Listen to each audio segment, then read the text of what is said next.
That's great. Right, super. Well, welcome to this morning's e-Memoir session looking at adult funding 2017 to 2018, the adult education budget. Session's going to be led by Beej Kaczmarczyk, the Learning Curve Group, and e-Memoir. You'll be receiving a copy of the recording along with the slides. Keep the questions coming. I'm going to hand over to Beej now. Thank you very much, Beej. Thank you, Marek. And as Marek said, the session's recorded, and those of you that might have to leave early or those who have not been able to attend, obviously you'll get copies of the recording and the slides. Good morning to everyone, and hope you're well. And certainly, as Marek said already, a lot of us certainly at the company are suffering from these seasonal colds and coughs, and of course it's not always easy to sort of suppress the cough, but we've got sweeties, we've got drinks, etc., and we've also got the mute button. As Marek said, over the next 55 minutes or so, I'm going to look at the adult education budget component of adult funding for 2017 to 18. Most of you will already know we're running separate webinars on advanced learner loans, and also we'll be running some webinars in the next couple of weeks on the latest update on what's going to happen with apprenticeship funding from May, in the light of obviously the current updating on the regulations and on the guidance. But today we're going to focus on the adult education budget and those things we know for sure because they've already been informed to us, but also looking at the procurement, and in particular procurement of that part of the AEB that has had to be let for open and competitive tender that's particularly affecting independent training providers who I know are listening in today. Again, thanks very much to those of you who are subscribers and regular users. Hopefully as a result of today you might be looking at taking out a subscription with e-Memoir.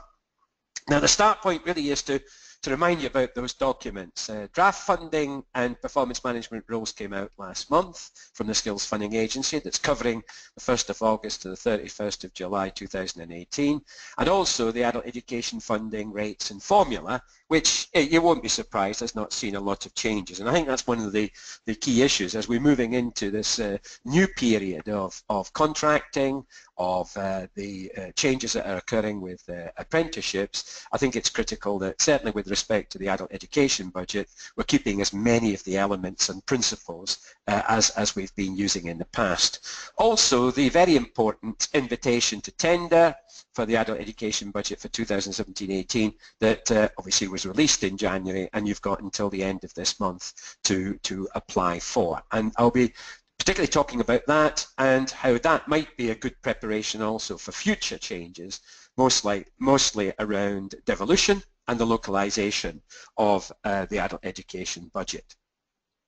So as Marek says, we'll take questions as we go along. He'll moderate and monitor those questions. If we can't answer them all in the course of the actual presentation, we will finish recording at 12 o'clock, and then obviously have a chance for you to ask more specific questions. If we can't answer the questions in that session, we'll certainly take a bit of time to review your questions and then get back with an answer to everyone that's listened in or registered. So let's just remind ourselves, because obviously last year we had the introduction of the adult education budget, and we knew that was a single funding line that replaced what used to be adult further education outside of apprenticeships. So it was predominantly classroom-based provision, but also included community learning and discretionary learner support.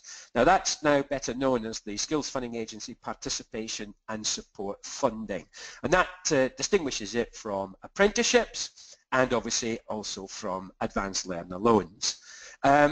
There is an indicative budget which was set last year, 2016-17, of $1.5 billion. It is indicative, and that we don't as yet know what the actual amount will be for future years. But I think the aim, certainly on the part of the Skills Funding Agency, was to retain wherever possible a little bit of certainty for particularly those of us who are very active in providing for adults and the adult market, at some indication that would be the cash amount. Just to remind you, by the way, and this is important in all of the changes, not only in the procurement process, but also I think in much more relevance to future devolution, is that there are three core principles that underpin the adult education budget. One is that it has to be effective. It must deliver priorities. It must, for example, address the issue of English and maths. It must, for example, address the issue of more people getting into employment and apprenticeships through traineeships. And in particular, to make sure that we have adequate preparation for the new technical and professional qualifications, which of course will start to come on stream after 2018-19. The second principle, it must be simple to apply and understand, particularly if you are paying a contribution towards the cost of your learning or taking a loan, or obviously for employers paying a levy or a 10% contribution. So simplicity, and that means making sure that it's easy to understand and it does the key things it's got to do. So for example, understanding the way that the matrix works, understanding the key components of the funding formula, and making sure that those elements are understood. The third part is localization, reflecting the needs of local areas, particularly as we move to combined authorities, the learning and enterprise partnerships having more responsibility for making decisions at local level, and obviously kind of having controls over local budgets, which is of course critical when you're looking at the procurement process in how well, for example, you meet the needs of priority disadvantaged areas. And that's why that element of regional local aspect of the procurement is very important. I think the other thing to note, and this obviously is relevant to a lot of us, particularly those of us who are providing for learners that are not necessarily following regulated qualification programs, and that's why I think it's important to realise that there are significant freedoms and flexibilities in the adult education budget to fund broader types of learning other than those qualifications, including regulated qualifications. So for example, community learning, which is about engaging those furthest from learning, adult re-engagement of all sorts, family learning, working with people whose English skills maybe are not as great or is not as good, or where English is a second language, the needs for independence, and of course in terms of building up the confidence and skills to seek employment, and particularly progression into qualifications and apprenticeships. And as I said, it's increasingly subject to local devolution of funding and commissioning, which is going to affect some of us much more significantly than others after 2018-19. So that's a sort of bit of background, and bear that in mind, because when you start looking at what the AEB actually funds, it is critical that you start to look at these types of provision in particular. And these are also elements in the way in which the procurement process and future devolution will work. So there's two elements to the adult education budget, that $1.5 billion. There's the education and training provision, and then there's the support funding.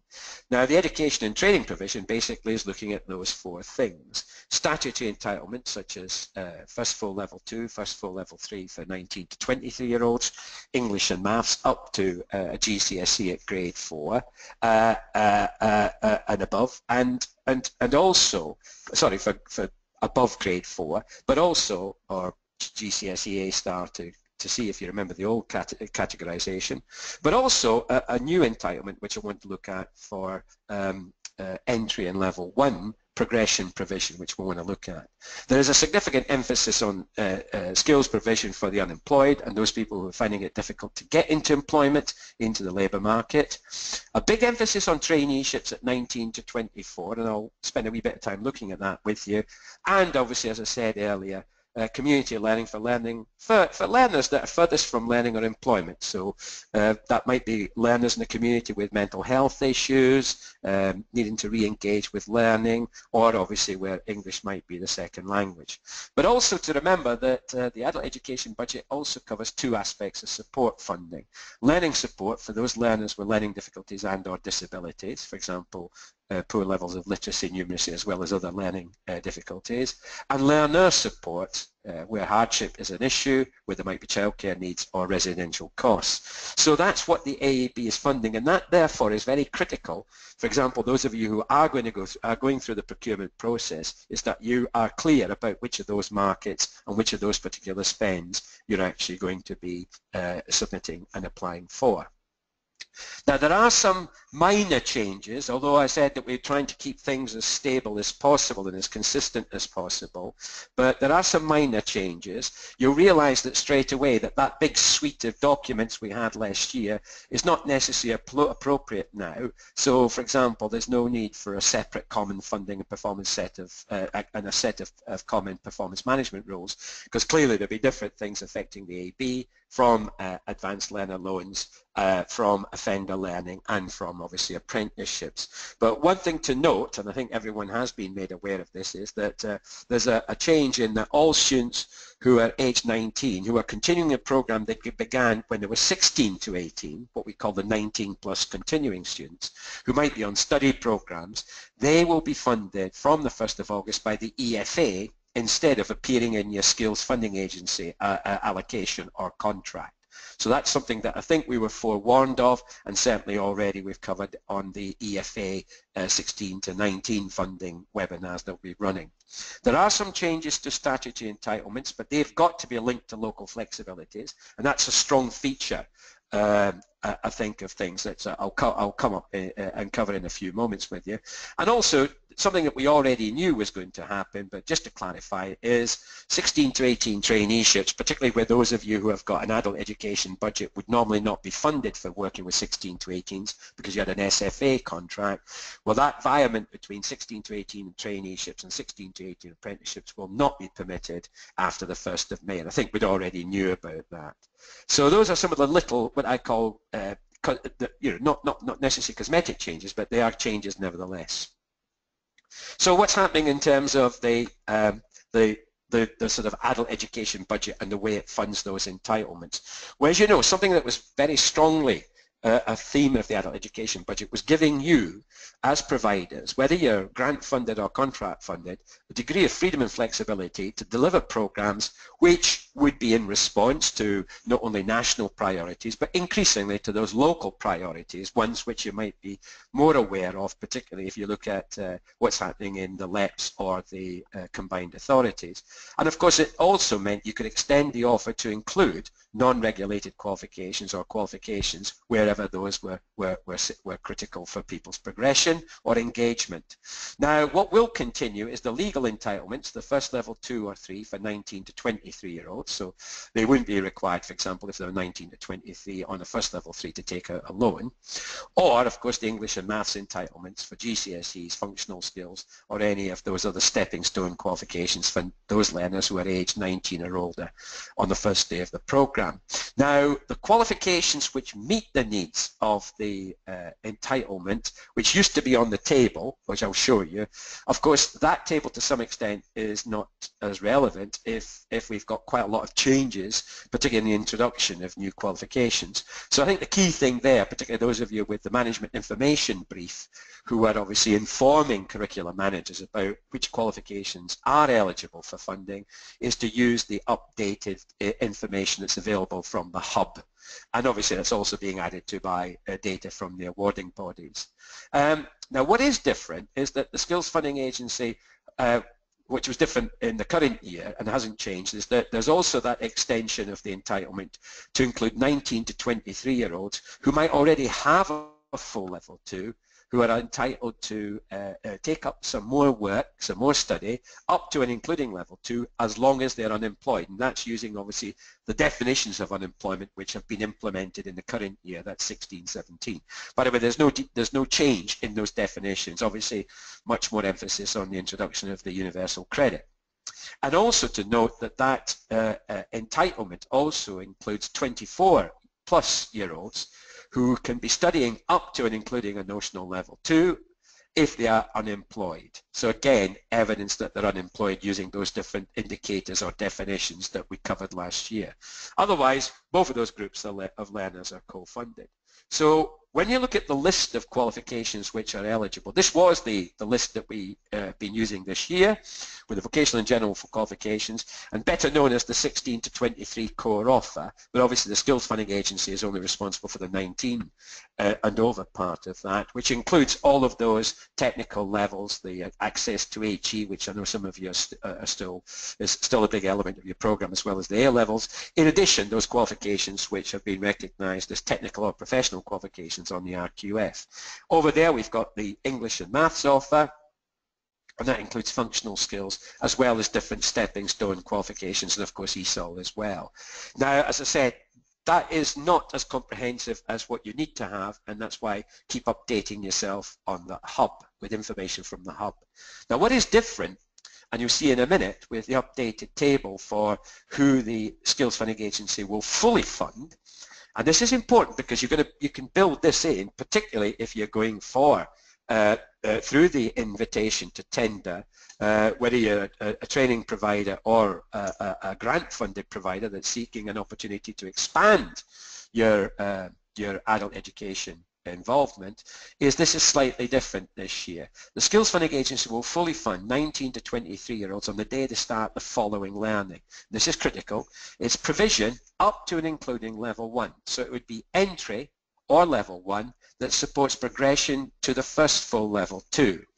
So, but this has got to be delivered at the right level depending on what the needs of that local area are. So that's why when you look at the procurement documents, you'll see that in the funding volumes and values spreadsheet, you'll know which ones are the priority areas with the most disadvantage, for example, what might be that priority in Yorkshire and Humberside. And by the way, that also applies to anyone who's 24 and over who's unemployed. So there, the second condition there has to apply, and that is that over 24s must be unemployed using that recognised definition. So this is a slight change from the current year, but nevertheless, it might be something that you, at the local level, particularly if you're intending to go forward through the procurement process in more than one region, say East Midlands as well as Yorkshire and Humberside, you might be saying, well, we want to target specifically that group of learners through an extension of the entry and level 1 provision that we might already have. So that's something to be aware of.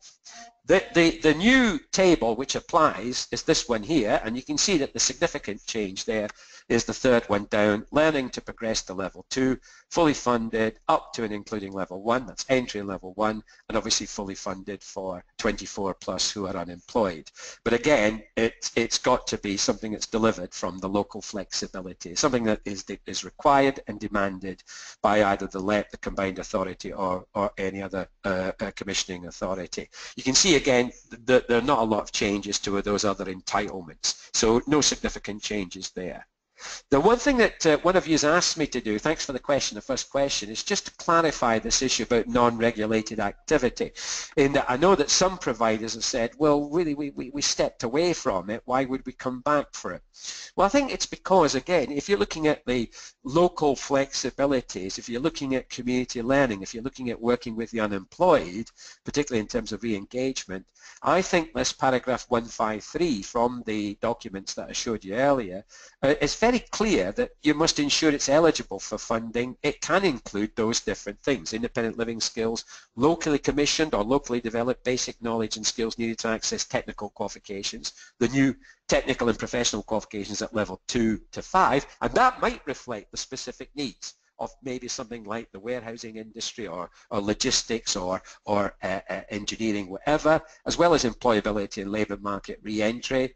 And then again, locally commissioned or locally devised technical education short courses known as tasters. That might link again with that level 2 to 5 provision, as well as a more understood community learning activity. So I think there are still opportunities. It's whether those opportunities reflect those different needs, and that you're using some recognised system for recording the achievement, and that there is, you'll see some sections on RAPA that have become a little bit more stronger in the emphasis on having a clear way of recording the learning and therefore identifying future progression paths. So those are some of the key issues about the way in which the adult education budget works. And as I said, there's not a significant change in the rules. The actual way that the adult education budget will work in terms of the amount of resource, in other words, the formula, is again unchanged. So again, the funding for any qualification or regulated qualification or non-regulated activity is basically dependent on the rate for that activity, and that rate can reflect not only the basic cost of the program, but also the program weighting. So again, things like engineering, construction have a higher weighting. Now the basic cost, as what we used to call the base rate, will reflect three things. Either the regulated guided learning hours that the awarding body has said will be required for that qualification, or the total qualification time, and that is another way of defining it, or the planned hours that you might be putting in. For example, if you're putting in some provision for ESOL next year, then you might say, well, there's a regulated value for the certificate, but we also have planned hours on top of that, and that will continue. So you can actually have two definitions, the regulated hours, the GLH as is regulated by the awarding body, and then on top of that the planned hours to reflect the actual activity, which has obviously been the situation for ESOL for a few years. We will still apply to the rate for the qualification. Remember, this is an individual qualification or activity or program level, so it's a learning aim level, this. We'll also apply the disadvantage uplift, reflecting the learner's postcodes, and apply to that then the area cost uplift depending on where the delivery location is. And there are no changes in that at all. So in terms of what will be the rates that will apply in 17-18? Well, for existing qualifications, ones which are already funded in this current year, the assumption will be that we'll use the existing rates and they'll run through into next year. So that gives you a little bit of certainty. For any learning aims not funded in the current year, we'll either use the regulated guided learning hours. So if you've not run some of these learning aims before, but you decide to run them in 17-18, then whether you're grant funded or contract funded, whether you're going through the procurement or not, regulated guided learning hours defined by the awarding body with off-qual, the total qualification time, which includes obviously time for study, etc., and it can include the hours other than face-to-face contact time, or the planned hours, where you might simply say we're using planned hours based on the evidence we've got on the ILR and what we've done in the past. They can be grouped into those funding bands using SAM, the single activity matrix, and that then is used to generate the funding rate when you come to plan your activity. This also includes very small provisions. So the SAM incorporated two previous matrices into one, so it does cover small provision. Just one point, because again one of you has asked me what are we using for the disadvantage uplift? Well, for the current year and in future, we'll be using the index of multiple deprivation 2015, not 2010. The other thing to note, which is critical, is that the earnings methodology will be retained. So 80% on program, 20% on achievement. Obviously there's a different way in which we manage the performance of grant-funded providers as opposed to contract providers, but for both of types of providers, that's very critical in terms of making sure that we have an element of performance built in that takes account of retention and achievement. And as we know, the assumed fee for anyone who's going to be a co-funded learner who's not fully funded will be 50% of the unweighted rate. So here's the single activity matrix for 2017 to 18, no significant change.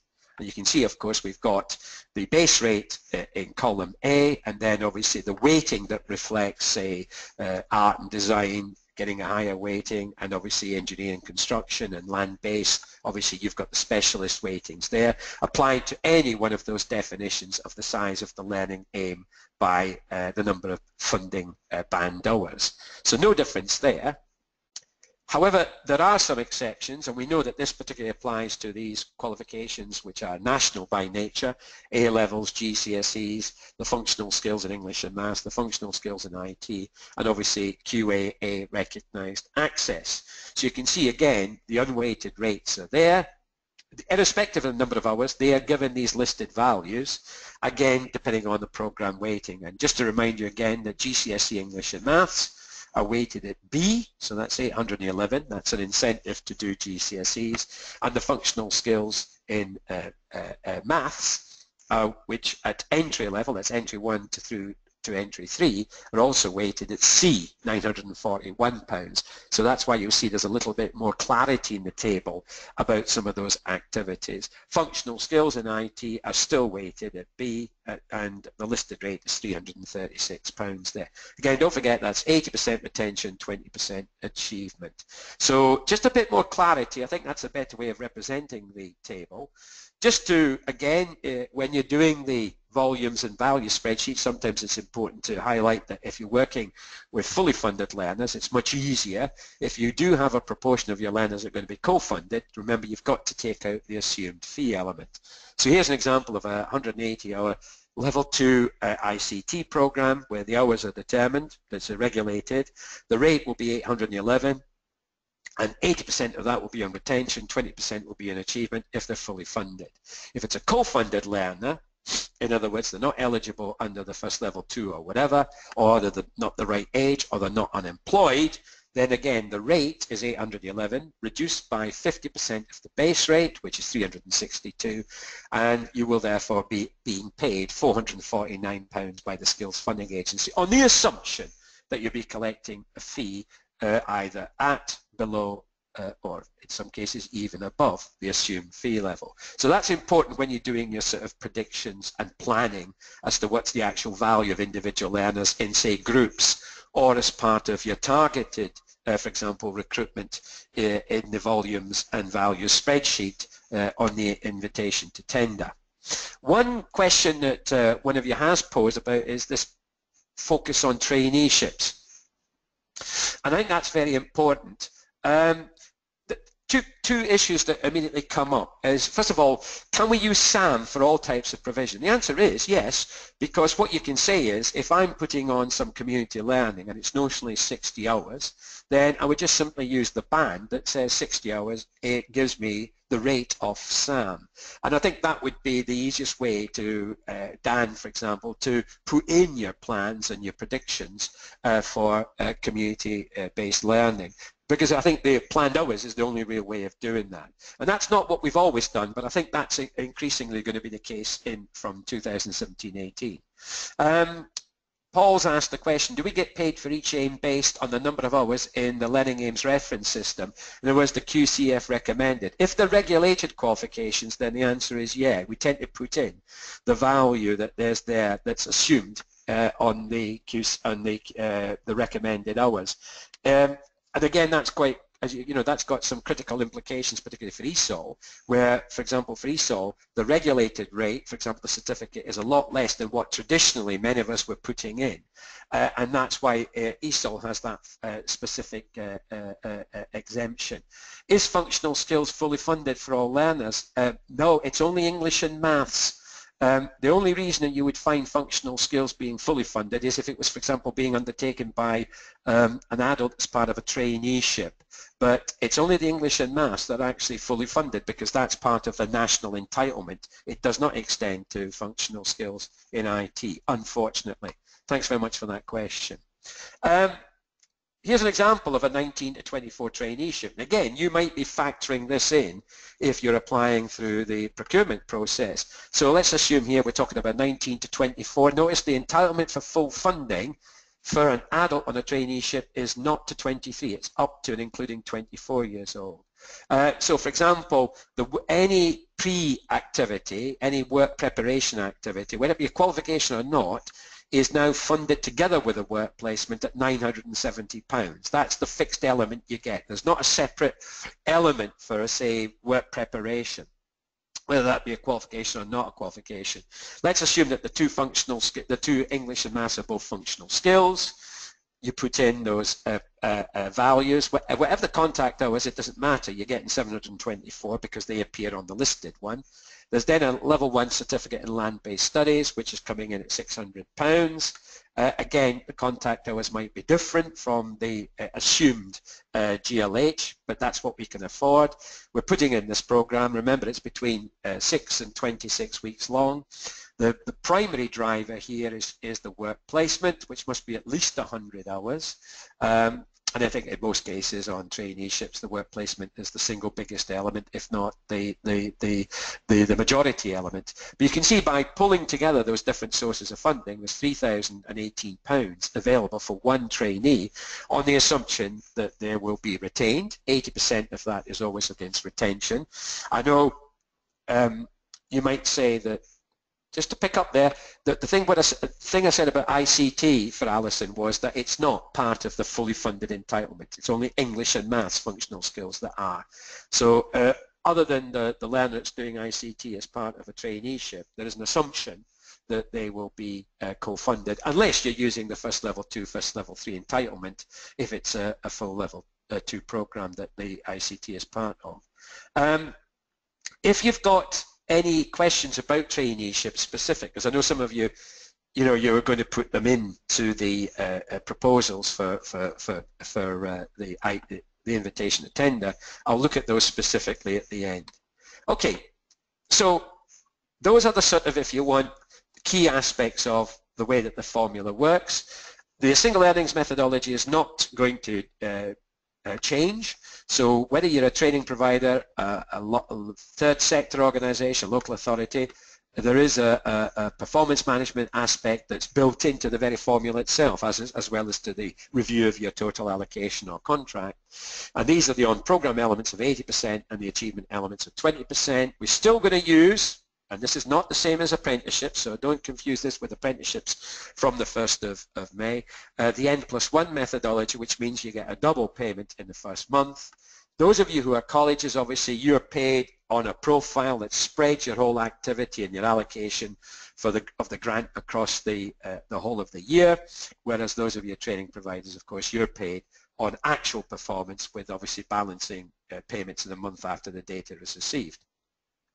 So, for example, if you've signed up a learner for a functional skill in English who's fully funded, the value of that English is £724. You can see you get a double payment in the first month, and obviously each month you can demonstrate that that learner is still active through the registers and record that. Then obviously you'll earn £579, and then obviously if they pass the GCSE or the functional skill in this case, there's another £144.80. So again, you've got to understand that in the planning and costing of the activity, you are taking account of patterns of retention and achievement. I've got a question just coming in about what about adults with an education healthcare plan? Can they do a longer traineeship? No, traineeships, Tracy, are limited to 6 weeks to 26 weeks. If you've got a learner who's in the 19 to 24 group with an education healthcare plan, then one alternative would be to use a supported internship. Well, supported internship means that they would not be funded by the SFA, they'd be funded by the EFA, and the supported internship would be at least a year long and also would have a commitment to at least 6 months work placement. So it might be worth having a look at, Tracy, having a supported internship there. Again, if you look at a question from Hazel, how can we continue to deliver distance learning level 2 qualifications to 24 plus learners if this is not a local priority? Where would we profile this on the tender spreadsheet? You're looking at the volumes and values spreadsheet. I think it's the critical thing here, Hazel, is that with the way that the AEB is going, the AEB is really a compromise between the national programs and national priorities and then what's happening at local level, what we call the local localized agenda, the devolution agenda, the sort of local flexibilities agenda. And I think it's important then to see that if it's not a priority, then it's going to be very difficult to actually tender for it. But of course, what is also critical is that some of that might appear under the what I'd call the priority most disadvantaged areas, but also you might be saying that this is something you're willing to provide nationally, because if it's distance learning, I would assume that this is something that has got flexibility to be delivered more nationally. So what I would say is we need to have a look on the spreadsheet where that would be best put. And I'll do that with you, Hazel, after everyone else. If we could just have a moment to think about it after everyone else has left this webinar. But that's an excellent question. Thanks for that. So, and the other thing to note, by the way, is you're also having to say something about adult learning support as well as the discretionary learner support. Because again, when we look at a lot of the contracts that are going to be let, particularly through the ITT, there'll be a separate budget for adult skills and a separate budget for learner support. The learning support is still an important element, and you've got to factor that in, particularly if you're working with those adults who might have those individual needs. So remember, under the Equality Act, the SFA is responsible for making sure that we support those learners, those adult learners with learning difficulties and under disabilities. Now, we're working predominantly with those adults who are 19 and over, but under 25 are not subject to an an education healthcare plan, because wherever possible they should be funded through the EFA, although there are problems, I know, with getting education healthcare plans being done by local authorities where anyone is 19 and over, and for any adults who are aged 25 and over. The way that works is that standard model of £150 per learner for each month that you're applying and actually providing the learning support.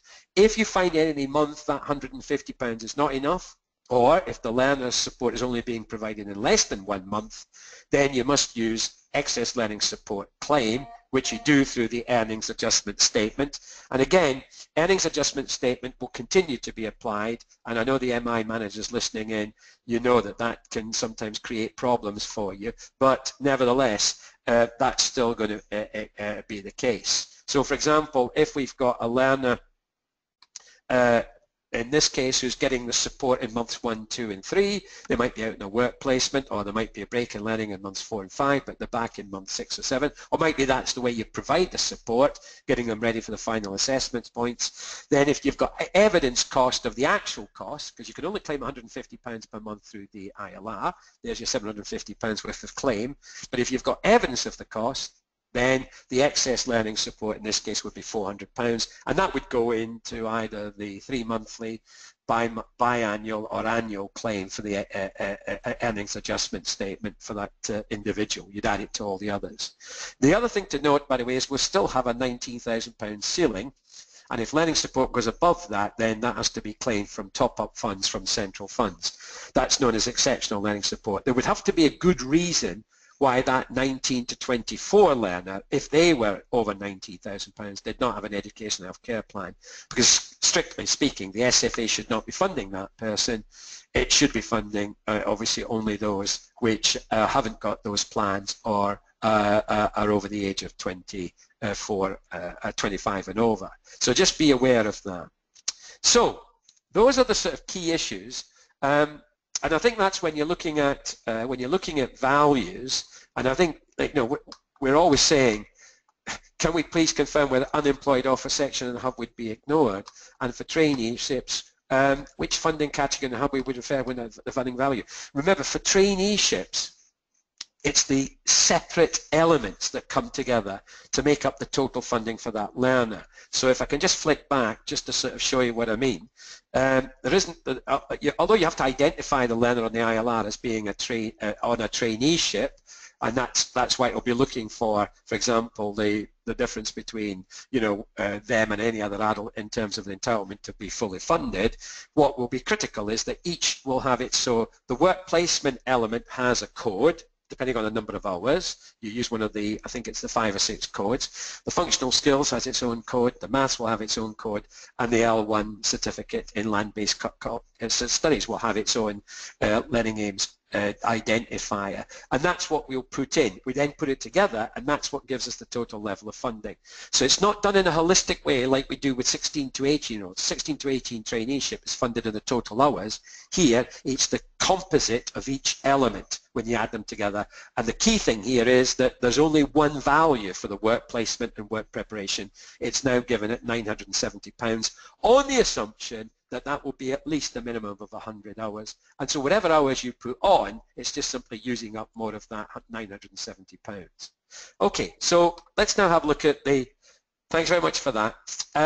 Now, what we've got to look at now is the procurement process that's going to apply for AAB contracts from the 1st of August 2017. Now remember, independent training providers, we got a letter in October which told us that the current educational contracts that we had in terms of AAB would expire from the end of July 2017, and normally they would have been renewed for the next 3 years. Now this is because of the EU procurement regulations that apply at the time. It only affects independent training providers funded through contracts and not anyone else who's funded through grant arrangements. That's FE colleges, local authorities and other agencies. So what that means is that part of the adult education budget is subject to an open competitive tender through a procurement process. Now just to make sure you know who can tender, you have to be a provider who's already on the register of training organisations. who's passed the capability and capacity part of the actual ROTO. So you've got to have completed that section, and that means you are therefore eligible to be invited. Otherwise you won't be invited. It's as simple as that. I think it's also important that you've got to recognise that you were expected the last time you completed the ROTO to also express an interest in one of what I'd call the designated areas or priority areas, such as 19 to 24 traineeships, working with the unemployed, as one of you has already asked, or vocational technical training. Now, these new contracts will be initially for 1 year, so they'll run from the 1st of August to the 31st of July next year, but with an option to extend them for a further 2 years, obviously subject to review, and that review would be not only of your performance in achieving the contract, but also in the availability of resources and the priorities.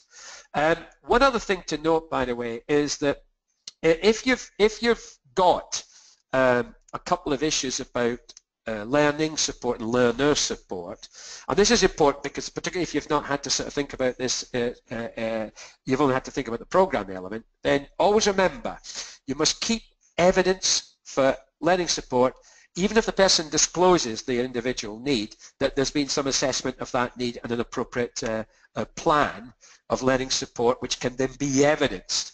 And it makes no difference, Julia, whether their students are full-time or part-time. Doesn't make any difference whether they're on entry-level programs, level 2, level 3 programs. Learning support applies to all learners, right? So for example, if you're using if you're using, say, classroom assistants who work one-to-one, or for example on an important supported internship might actually be one-to-one coaching, then you must cost that whole activity. So for Julia and for Bola, in response to your question, before I move on, it is critical that you understand that the learning support applies to all adult learners that have an individual need that's been assessed, disclosed, or whatever, and that you then make that appropriate. So whether it be one-to-one support, you cost it, and that costing will then go in to the evidence that your actual cost in some cases will be more than what you can claim through the ILR at £150 per month. So the £150 is not the limit, it's just assumed that in most cases that covers the cost, but there will be those what we call excess learning support claims, which Bola and Julia, I hope you're making. For Jeremy, what evidence is needed to an audit trail for travel expenses, childcare, for learner support? Well, I think it's got to be evidence that then can be subject to scrutiny. In other words, it's genuine in cost incurred by the learners in terms of travel expenses, residential costs, childcare. These are real invoices as such that you've got to have as evidence.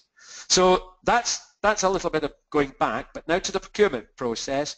If all of you are happy with the understanding why it's arisen, and if you know, it was clear that the regulations that were concerning us, that's the public contracts regulations, did not affect provision contracted through a grant-funded agreement. One thing to note, by the way, and this is quite critical, is that although this is the case, and it applies to independent training providers, it means that all providers, whether they're grant-funded or not, can actually apply through this process. So that means that colleges can actually also apply through the ITT to actually do more adult education funded activity. So it is open to all organisations which are on the register. Now, what is the actual amount that's available? The minimum funding, and it's only the minimum, so there could be some obviously flexibility around that, is that £110 million to cover this first year. The minimum initial contract value for anyone that's going through the process is 100,000. There will be some exceptions, but that's got to be negotiated and discussed, by the way, for anyone that's coming, for any organisation that's coming from the third sector, where that actually 100,000 would be too big. Now, as I said, for those of you that are going to be applying, particularly the training providers that are going to be applying for this process, through this process at the end of the month, any allocation that you get will then be split into two separate budgets. The adult skills budget, which will include 19 to 24 traineeships, and the learner support funding for things like childcare, hardship funds, and residential costs. Again, as I said earlier, which can be evidenced and audited and that's got to be some kind of detailed information that you can claim. And the other thing to note, by the way, is when I talked about learning support can be claimed by for any individual learner, irrespective of what their learning aim is. As long as the learning aim is eligible to be funded, i.e. it could be a non-regulated program, it could be a regulated program, it could be something where you're using RARPA. If you've identified that as the learning aim and the person needs individual help to achieve that aim, say through literacy, numeracy, a learning difficulty or a disability, then there's the evidence. You must have the assessment of need evidence to back up any substantial claim you make. Now, what are the SFA priorities that have been identified through this process? Again, this relates very much to the spreadsheet that I mentioned earlier. 19 to 24 traineeships, which in some of the areas and regions is a significant demand for. English and Maths up to including the GCSEs. Skills provision for those who are unemployed and live in one of the priority disadvantaged areas, and I would think there's a significant emphasis on that, particularly for Paul, who asked the question about you know, the sort of unemployed offer.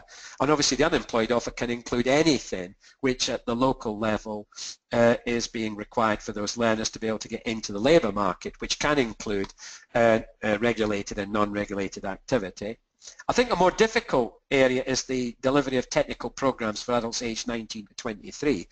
In other words, how can you use the 19 to 23 level 2 and level 3 entitlements to get people to the point where when the new technical qualifications become available at levels 2 to 5, those adults are then able to progress to them. So I think those are the sort of priorities that have been identified as critical. And then of course some of those are defined much more in much more detail through the areas, the regions. So for example, in Yorkshire and Humberside, we've got that emphasis on the 19 to 24 traineeships that I'm sure you've seen in other regions as well.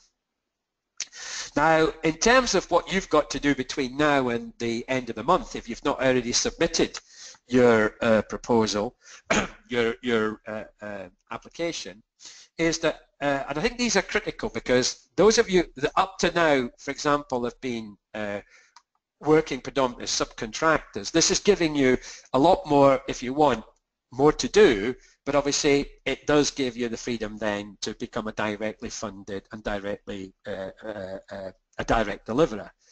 First thing is that you've got to be able to demonstrate that your readiness to deliver the service immediately. So as soon as the 1st of August comes, you will be up and running to meet the needs of whatever you've actually secured.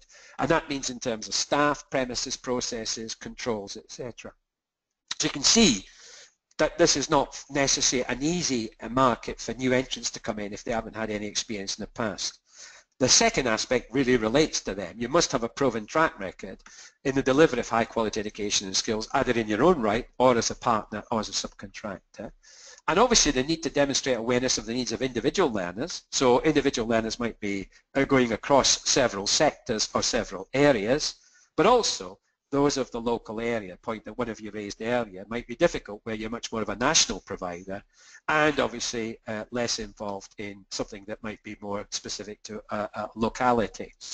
But also I think you've got to show that you have a really strong delivery plan, that it's feasible, it's achievable, and that throughout that plan there are good controls in terms of management reporting and systems. So I think each one of those are weighted within the qualification framework, so that, for example, there are a weighting allocated to each one of them and a minimum mark that you've got to achieve. Bear in mind how important this is, that you don't fall foul of the process at this stage. But I think you've also got to bear in mind that there are all kinds of caveats, there's also conditions, there's also all kinds of exclusions, for example, that can be applied. But ultimately, I think also the Skills Funding Agency has the, can reserve the right not to award a contract to a provider who's been graded as 4 for overall effectiveness, because there would be some issues about the risk taken there in actually supplying education and training services. So you can see how the process in itself could work there. In terms of the actual time scale, the ITT will close on the 27th of February. A bit of advice, if you've not already got, try and get it in well in advance of that, so don't leave it to the last moment. we won't know until May. May is going to be a critical month, isn't it, for all of us? We won't know about the being, whether we've got through the register of training, apprenticeship training providers, and the call for non-levy paying employers until March. There'll be a short standstill period, and then contracts will be issued in June of this year, with a delivery point starting on the 1st of August. And that readiness thing is absolutely quite critical. So that's the timetable, and I don't think there's going to be any way in which that's going to be moved away from.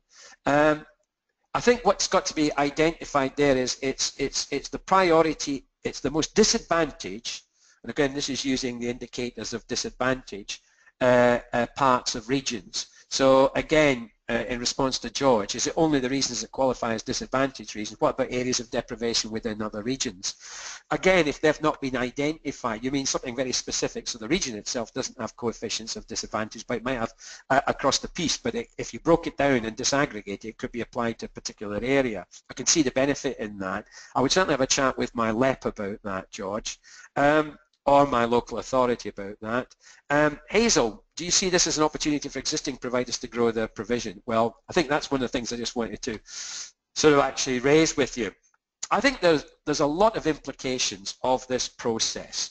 And I know that there's a general feeling amongst independent training providers, such as Learning Curve, is that, that those grant-funded organizations were not affected by the changes, but at the same time, they were able to tender for this part of the adult education budget. So in response to Hazel, yes, if you were already a grant-funded provider that was well on to achieving 100% of your allocation, and you had some pent-up demand, or you'd clearly identified there was some local needs that needed meeting, then I suppose that would be the logical thing for you to do, is that you would use this opportunity to extend the offer. So that's the case. I think I've got to look at it the other way. The second point is that if I was an independent training provider who currently delivers adult education as a subcontractor, I would say, well, wait a minute, if it's a minimum of £100,000 contract and I know that I have got the capabilities and I've got the capacity and I've got all those other aspects and I've been through the ROTO and I've got those, then I might be able to contract directly for the provision, not work anymore with the partner, and increase the proportion of funding I'm retaining. Instead of giving the partner 15 to 20%, I would keep 100%. So there are some opportunities, I think, there, certainly for those of you who are currently subcontractors, to think about becoming directly funded in your own right, and still maintain maybe the balance of between subcontracting and that direct provision, which is similar to what we do. I think from the point of view of the funding agency and the commissioning agencies, which of course could be LEPs, could be combined authorities, I think they'll benefit in terms of they will be able, through the procurement process, to more closely focus those funds at either national priorities, regional priorities, or local priorities, although how far local goes is a good question. And then they'll be able to see the benefits in terms of getting clear outcome statements against any one of those particular target groups, which you'll have to deliver. And I think that means they'll get more value for money.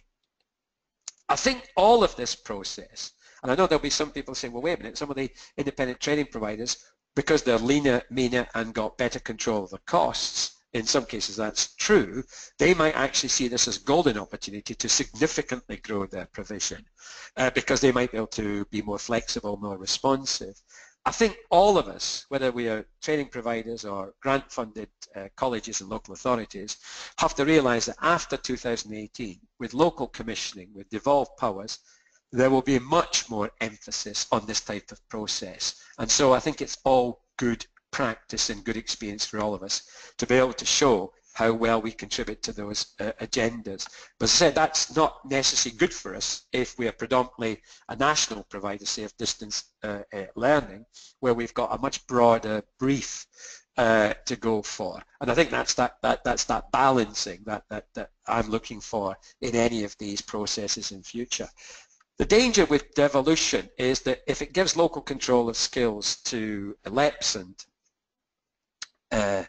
combined authorities and potentially local authorities, is which budgets do we, for example, we've already got significant elements of the ESF and skills capital funding going to those decision makers. If it comes to the adult education budget, we could move through it, I suppose, in stages, but with conditions, you know, in other words, it's got to deliver a mixture of local and national priorities, which are obviously critical for some of us. I think the devolution of funding itself, the government views the adult education budget as basically funding for a local service to meet local needs, and therefore a lot of this should be at local level and a national level. But taking the point that one of you made earlier, and certainly a point for learning curve, is that we're a national provider. So how do we get that balance right? And I think the balance has always got to be between some of those national priorities like first level 2, first level 3, and some of those more localized issues. I think also this might mean that although there's a better alignment of skills delivery with those local priorities, you will be subject obviously to issues if you're a national provider. So if I'm a national provider, how do I make sure I understand what's going on in 39 LEPs and 150 authorities? It causes a lot of issues. So I think that's why there's got to be some kind of transitional arrangement in place where the SFA has got responsibility of some elements of this, and then obviously some of that's devolved. Whether it's a 70-30 model, a 60-40 model, we don't know yet. I think what's important is that once you start to register what's happening at the local level, watch out for the deals, those deals that will be coming along through the combined authorities such as Sheffield, Manchester, etc. Look out for the local outcome agreements, because they will often set down the broad outcomes that the skills system will be expected to achieve. They'll prioritise activity in those of those skills, and then also possibly start to relate the terms of rates and payments mechanisms. That could happen. You could actually have locally determined rates and locally determined payment mechanisms. Personally would not want to see that. It would be very difficult then for national providers if you had very different funding arrangements in each one of those different authorities. What also has been critical is the area review process has been looking at the best way to structure the needs of those local areas. But unfortunately, although it's gathered data from all the providers, that's colleges, local authorities, training providers, third sector and schools, it hasn't necessarily meant that any changes to some of those structures other than in college structures, which I think is a problem. So coming back to what one of you said about, you know, how do we make sure that we're offering not only needs of the local area, but also where there are national priorities, I think we've got to have that mix, and it's how that is going to be achieved, whether it be through the procurement process and future procurement processes or through future devolution, is that we've got national priorities, which does require things like level 2 and level 3 qualifications in English and maths, particularly to allow progression to the technical and professional qualifications, but also that local offer, which can include obviously first level 2, first level 3 English and maths, but also non-qualification bearing activity, which might be very specific to a disadvantaged group within a particular area or a disadvantaged part of an area, as one of you said, which could be broken down at sub-regional and possibly at sub-local level. So it's how we get that, and to some extent we're going to try this out with this procurement process and see whether that has got some lessons that we'll learn for the future. So some excellent questions here. I think just a couple of things to summarise what I think is happening with the adult education budget. You can see that it's increasingly subject to localization and devolution of funding, and that makes that difficult. It makes it easy for those of you clearly have got a well-defined local market. It makes it more difficult for those of us that go across several. I think you've got to see the strong links between what is being commissioned and purchased with the skills plan and the industrial strategy, particularly the level 2, level 3 components in English and maths. But we've got to be responsive to different market needs and wants, and that's why, although this is fully funded and co-funded provision, there are lessons there for things like full cost and loan funded provision. Will it lead to more competition? I think yes, it could do, and certainly I know that some grant-funded providers have decided that they will try and do more work through the invitation. Or it could be to less, because in some cases, like with apprenticeships, some providers have decided that it'd be better to wait till later to see how the apprenticeship market turns out.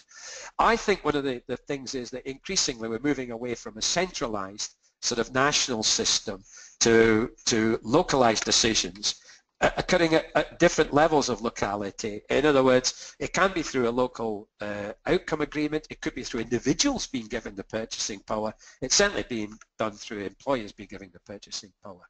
Whatever happens, I think, do not underestimate the performance management rules that are in the guidance, which, it's about outcomes for learners that you will have to produce in terms of destinations, progression through learning, earnings changes. So all of those outcome measures are sitting at the back end of this, and they will be determining how well you've done in delivering the adult education budget and delivering the national, regional and local priorities, and therefore being used to measure value for money in all of those arrangements. So I think that the adult education budget is the one area where, for example, predominantly classroom-based provision for adults is now subject to quite significant changes. We're already getting it with loan-funded provision, we're already getting it with apprenticeships. Excuse me, it's now being applied to classroom-based provision, predominantly delivered in a centre, in a college, or through distance and blended learning. So I think there's some important messages coming through here. Hopefully that's given you sort of an insight to what's going to happen with adult education budget next year. Will it lead to changes in behaviours? I think we've already said that some of us existing providers might want to grow their allocation, same way as you might have levy-paying employers significantly increasing the number of apprentices they can take on funded at only 10%. That's an issue. I think you could see some national providers really focusing down on what I'd call the areas with most deprivation. And that's because that's where you're going to have perhaps the concentration of those resources. And I think, Hazel, in response to your question, that's clearly going to be an answer that we would suggest we would focus a lot of our attention on. And I think what's clearly going to be important is the way that all of this translates into the nitty-gritty of performance management, of making sure that we record the activities correctly. And I think this has got important implications for the ILR, and obviously we're all keen to see what that looks like in terms of reflecting this, as well as obviously what it means in terms of making sure that the qualifications that we offer are eligible, and particularly where they are non-regulated learning aims. How do we make sure that that doesn't become then a growth area at the cost of others?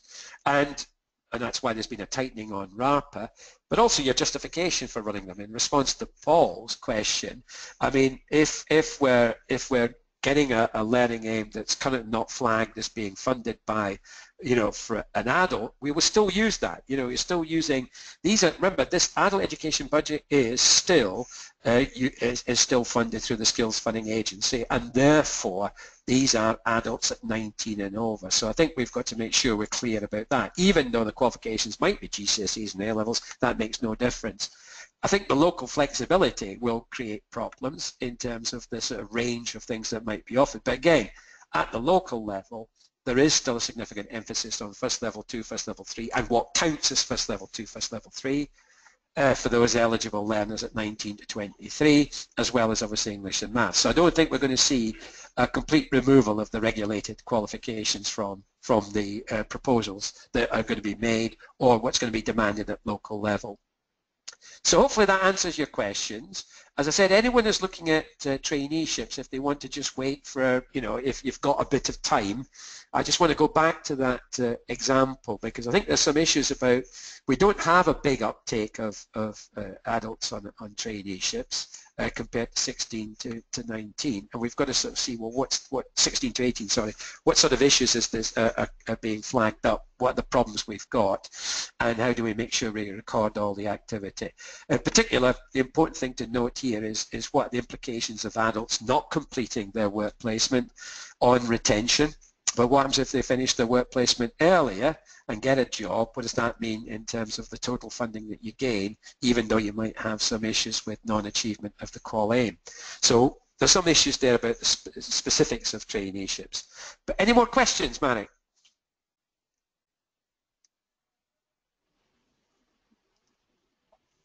Let me just have a look through there.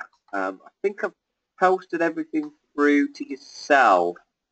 We get quite a number through actually, so I think I did apologise to participants if we didn't cover them immediately. Do you know what? I might just put it out to the participants again. Have I missed any of your questions? Has Beej missed anything? If so, just let us know, and we'll be able to. I think there's a question that Andy asked, Andy Doran, I think, which is non-regulated qualifications. Are they fully funded? They're only fully funded if the learner themselves is eligible to be fully funded. So in other words, it would be one of the targeted groups. It could be under the European Social Fund. It could be about a re-engagement strategy.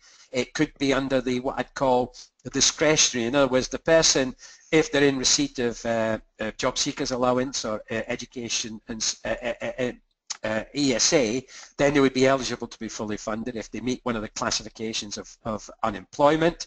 If they're unemployed but not on JSA or ESA but maybe on a wider benefit, then you can use your discretion to fully fund them.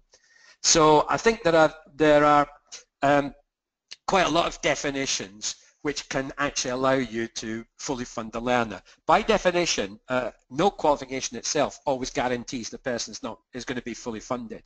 So for example, even a level 2 or level 3, if it's the second or third time they've done it, it isn't always in itself going to be fully funded. It'd be co-funded in most cases. But if the second condition applies, such as unemployment, or claiming being unemployed and claiming JSA, ESA, or one of the wider benefits, then they can be fully funded. That just uses up more of your contract or your allocation, Andy. And obviously that also applies to people that might be coming to under the auspices of a European Social Funded Programme or DWP. So again, they can be either fully funded or co-funded depending on who the learner is and the background of the learner. Thank you. Any other questions there? Hazel, for the tender spreadsheet, will we enter traineeship starts once for each learner or once for each funded aim?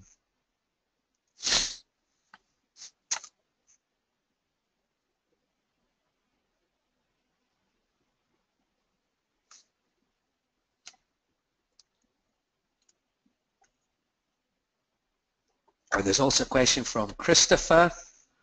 How will the audit non-regulated delivery, GLH, actual hours planned with evidence that you've delivered those hours? And of course, don't forget also the expectation that you record learning through some kind of system of recognition I forgot what RARPA stands for, but it would mean that you'd be recording any learning and achievements and any progress through some systematic system, method, which would then stand up to some scrutiny. It has to show progressing. You've got to show progress in learning.